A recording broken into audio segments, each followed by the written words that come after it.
Hello mga kaibigan, good morning.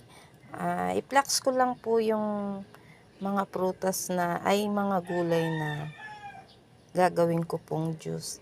Ito po, dalandan. Ito po, kiat-kiat.